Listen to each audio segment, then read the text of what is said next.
It's time for a small studio makeover. Hello, welcome back to my channel, and today in this video we'll be creating a very functional layout. One that has enough storage, one that doesn't look cluttered, and one that fits 3 zones inside one small room. A closet area, a spacious one to fit all of this stuff. Then of course an area for sleeping and chilling, and a dining/living room space. Let's do it, but before jumping right into the design process, let me quickly mention the fact that this is not a random apartment. This is a real space, and that was supposed to be one of my future homes, one of my future potential homes. My landlord recently informed me that I would need to move out of my current dream home, and it really hit me. And when I started to take a look at all of those rental apartments on the market, I got really depressed. And this is when I realized that the process will be so much fun. First of all, nothing can be compared to my current dream apartment. Absolutely nothing. It has perfect lighting, the finishes, the floors, the layout, all of the zones. I can imagine living somewhere else, but okay, life happens. Second of all, I think this one is very relatable to many of us, right? The price point doesn't match the quality of all of those offered apartments. So I decided to make this process a little bit more fun by doing all of these makeovers together with you, to unpack the potential of all of those ugly spaces and to come up with interesting ideas for our own interior design processes. Without any further ado, let's jump right in, I'd say. But very quickly, one more step that needs to be mentioned. I'll be working on my iPad, since a lot of you will be asking about the app I'll be designing it, and you'll see, by the way, how practical it is to not use any computer software. We're taught to use all of those schools and institutions and courses, and the program is called Procreate. And now let's go, let's do it. All right, let's get our design party started. First of all, let me quickly show you this default floor plan the landlord uses to market this specific property, and I must admit I really like the potential of this space, which was, well, the #1 reason why I was considering this apartment as my future home, because when we know how to work with spaces, how to utilize every inch inside them, we can literally create magic. We can make so much out of those spaces, right? Anyway, back to our own design process. I'd suggest that we start with the closet area, shall we? By default, we tend to place our wardrobes and shelves somewhere near the entrance, right? However, when we take a look at our entrance and our floor plan, we see that it's very narrow. And in case we do decide to position our shelves somewhere here and there, we might, block that airy and spacious feel and basically the lighting coming from our windows. In fact, I once visited this apartment and a girl was living there back then, and she had her wardrobe here. It was a 5-meter long wardrobe, and it looked exactly that. It felt like, walking into a forest, so to speak, which is why none of these spots are good choices for our wardrobes. Which is why I came up with an idea to position my small closet area here. So I started searching through Pinterest for some ideas, and I found 2 really interesting options. Either this one or this one. So basically this area is hidden. We can't see it when we walk in, right? But it offers a lot of space for our closet. So first of all, the first shelf will be here, as is here shown on the floor plan. The other one can either be another shelf like this, and then we walk in, then we have our mirror, and instead of having classic, doors here, we can either have that open shelf system, or we can have sliding doors, for instance, because we don't have much space and we can't, allow having that spacious area in between shelves. This is basically the first idea. Here again, the mirror, 2 shelves, and this is our wardrobe area with a lot of storage space, right? The second idea would be, again, having this particular shelf here, but instead of having another one, depends obviously how much stuff you have. I have a lot of stuff, which is why I would prefer having the first one, but still, I wanted to show you the second option. The second option, to have these wooden dowels or whatever, those are basically similar as this one. You still have, your closet here. Maybe we could also add 1 shelf somewhere here, right? So that we have a little bit more storage, but this wall is partially an open wall, so to speak, see-through wall kind of wooden dowels. However, we can then position our mirror somewhere here instead of here. So 2 choices, right? Either this one or this one. Actually, I can unlock this one as well. As shown on the examples, these areas, these bedrooms are also pretty small bedrooms. Well, this one maybe is a little bit bigger, but still the idea works, right? And you have that walk-in closet, so to speak, inside your small apartment. Really love that. So now let's say we're going to go either with this one or this one, and then we are going to be searching for a spot for our bed. Obviously the best choice would be approximately 1.5 meters, right? Because 2 meters maybe it's a little bit too long, as my current bed is 2 meters long and it wouldn't work here 1000%. We're going to test a few options here as well. So this is our bed, let's say 1.5, and a few ideas is either position our bed like this, and when we can look out of our window, and we also can have 2 small bedside tables on the sides here and there, something like that. Or we can rotate this bed a little bit and position it here, but then we might lose this particular spot here on the right. I'm going to rotate it a little bit, and I think this is gonna work better because here we can then play around with some shelves for more storage. Of course, I have a few more examples for you.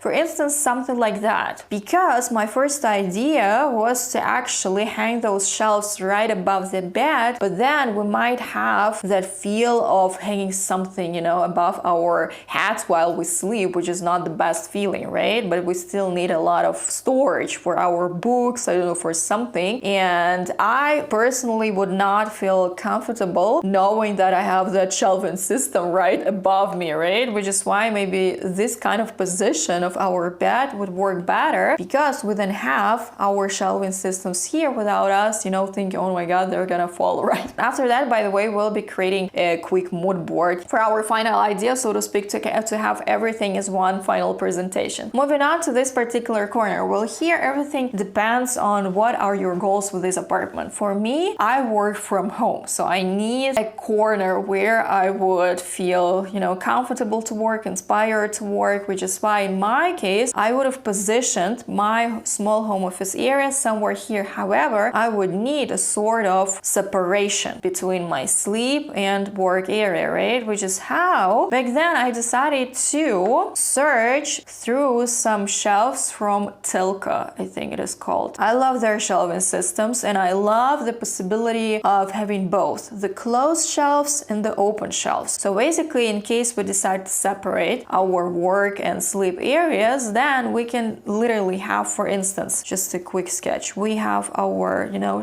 bookshelf or something looking like this, so going up to the ceiling, and then our closed shelves will be at the bottom around about, let's say, 70 centimeters or 1 meter. So these are closed ones, so that we can also hide part of the bed, so to speak, but we still want to have some, you know, lighting coming through the window, because when we have, you know, that huge shelf which is completely closed, then we wouldn't have any sort of light coming through inside our bedroom area, so to speak, which is why we can play around with this particular kind of shelf. So this one, and we can see that, let's say, the bottom of the shelf can have those closed drawers, and the upper shelves, they can be completely open or something like that. Then we have our books here, some flowers, plants, whatever, and this one would fit this corner perfectly. And then we have a little bit of space here for our desk working, and above the desk we can position some mood boards for our work or something. Here in the corner we can position our light, and so on. So this area is done, but in case you don't really need that working area, then I'd suggest that you position here very comfortable sofa or a lounge chair. I'll also saved a couple of examples for you, something like this. Look, you have your small vertical shelf here in this corner. Here, let's say,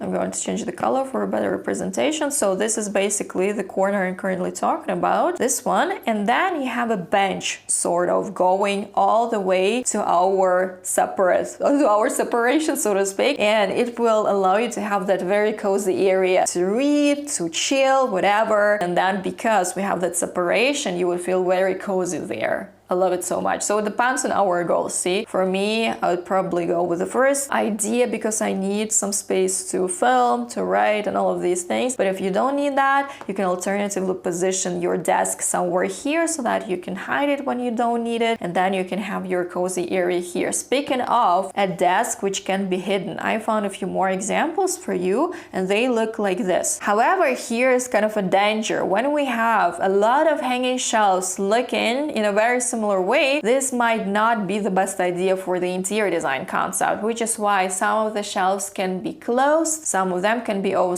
So for instance, when you do need to work, you can then open and get your desk out, so to speak, but when you're done working, you can simply close everything, and then you have your, I don't know, your rectangle, so to speak, hanging on the wall. You can even add some art above it or something. Now, if we do have our, you know, desk somewhere here in this corner here, then we can start working on our living room. So obviously the sofa will be positioned here. In both of the cases, I feel like this is the best spot for it, maybe not that big. Here we go. Then we can have a small coffee table somewhere here and our tiny sofa, so to speak. And this is how we can divide and separate our areas. Here we can even add more separation, like curtains or something. Why not? Let's search on Pinterest for those kinds of ideas. Something like this if you really want to separate those areas. And now only the kitchen area is missing. Here I would definitely go with a round table, 1000%, 1 meter long or something, and then I would probably have from 2 to 3 chairs, something like this. Here I also have a few ideas for you. A very simple round table with a few chairs, then a simple lamp, and here we go. Now the kitchen remains the same, and I would probably position one floor lamp somewhere here for reading, and this would be my new design. I really like the bedroom area because my current bedroom is very small and I feel like it has the exact same size as this particular corner. So see, having such a small studio apartment lets your imagination run free, so to speak. And the last step is to create the final presentation of this particular project so that we can already start picking our, you know, furniture pieces and colors for our future home.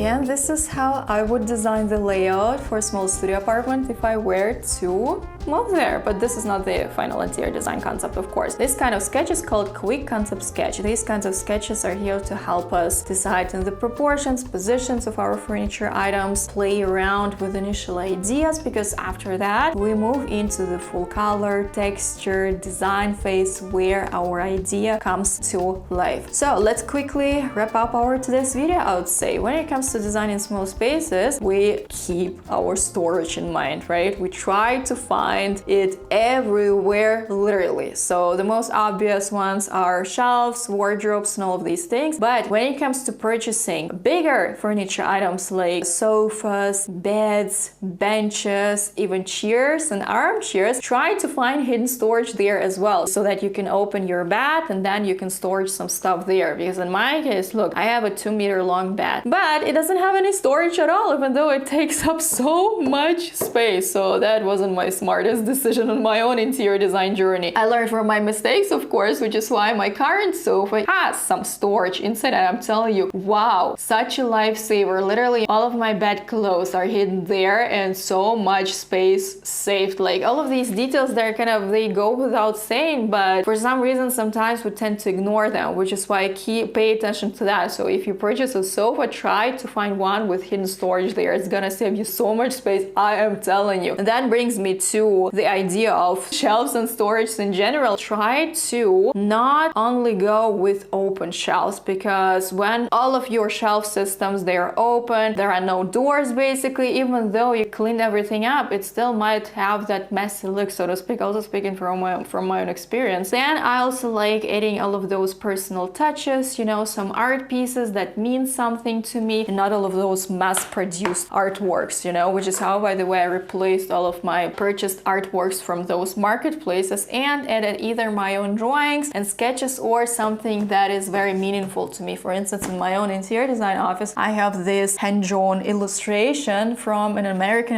fashion illustrator. I've been in love with her work for over a decade, and I purchased this particular print during my birthday trip to New York, and every time I look at it, it reminds me of the trip, on my goals, on art in general, and it wouldn't have been the case if I had kept those mass-produced art pieces, you know, which is why, for instance, for this particular entrance area, I'd totally recommend adding something personal, maybe your own photos, for instance. Frame them and hang them. It's gonna mean a lot to you. Then, of course, we protect natural lighting. Remember that example with the entrance shelves and wardrobes. And what I also really like is to add some color accents, so to speak, big or small. Those kinds of details, they give my spaces that contemporary look. And this is it. Thank you so much for stopping by. If you're still watching, by the way, I wanted to introduce that quick design approach in detail because I'm sure you loved it. And these kinds of concept sketches is just one type you can do on your iPad. So this is basically what I do for a living. I design and draw spaces on my iPad. And this approach was basically developed during my interior design studies when I was so frustrated with computer renders that were so time-consuming and flexible, very expensive. I decided to sketch my ideas, and a decade later, it's my full-time job. Here you can draw floor plans in case you decide to go further with your interior design concept and you want to test, I don't know, some colors,